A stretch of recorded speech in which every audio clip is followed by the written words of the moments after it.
Je trouve ça absolument scandaleux et profondément antidémocratique. Ce sont vos modèles, la Hongrie et la Pologne? J'ai pas de modèle, moi, à la limite, j'ai pas spécialement de modèle. Je trouve qu'Orban a compris l'évolution du monde. Il a compris qu'aujourd'hui, le totalitarisme n'était plus communiste, mais qu'il était mondialisé, qu'il était islamique. C'était ça, les totalitarismes menaçants. Et il défend l'identité de son pays. Et pour ça, on peut lui en faire vraiment... on peut lui en être reconnaissant, car en faisant cela, il défend l'identité de l'Europe. Même face aux agressions contre les LGBT. Mais il n'y a pas d'agression sur les LGBT. Il leur interdit simplement d'aller dans les classes primaires. Mais il a bien raison. Ils ont rien à... Les militants LGBT n'ont rien à faire dans les écoles, excusez-moi.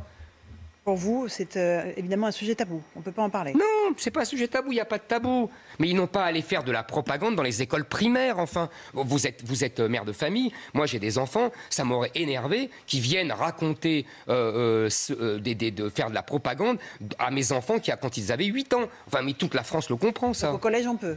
Mais non, mais ils n'ont rien à faire dans l'école. Ils n'ont rien à faire dans l'école. L'école, c'est fait pour apprendre. À lire, à écrire, à compter, etc., etc. J'aimerais parler un peu d'écologie. Éric Zemmour, vous proposeriez une loi supprimant le droit à l'avortement? Ça va pas, non? D'accord, parce que vous étiez en Hongrie aux côtés de Mike Pence qui a vanté les lois anti-avortement. Je ne l'ai pas vu. C'était son discours. Je ne proposerai pas de loi contre l'avortement. Ni une loi contre l'homosexualité comme Viktor Orban? Attendez, vous avez une minute? Oui.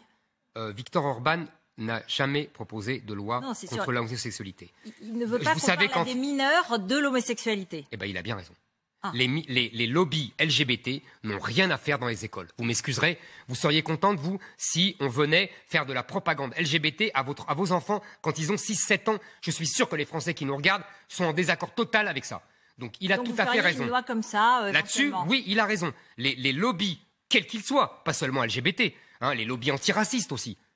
Il faut extirper la propagande de l'école. Depuis 30 ans, j'ai eu des enfants, j'ai des enfants. Je veux dire, j'ai eu quand ils étaient petits, quand ils étaient collégiens. J'ai suivi leur scolarité, j'ai regardé les cours et les programmes. C'est une machine à propagande du politiquement correct, antiraciste, LGBT, etc. C'est un scandale. Il faut extirper ça de notre école. Vous savez, c'est pas pour rien que les gens fuient vers le privé. Non, on n'a pas besoin de sélectionner les enseignants.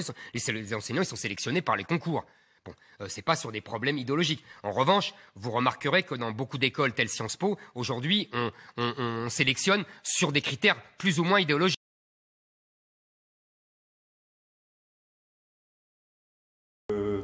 Objet de la leçon du jour, étouffer l'homophobie dans l'œuf.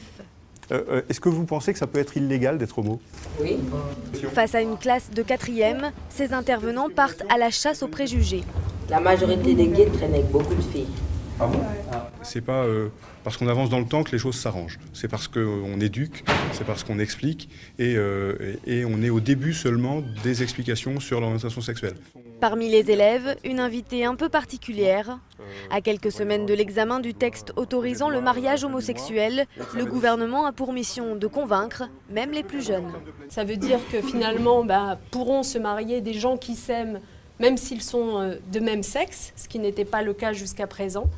Ça va permettre plus d'épanouissement, plus de liberté, plus d'égalité dans la société. Il faut comprendre ça comme une avancée. Fin de l'intervention, la leçon semble avoir été entendue.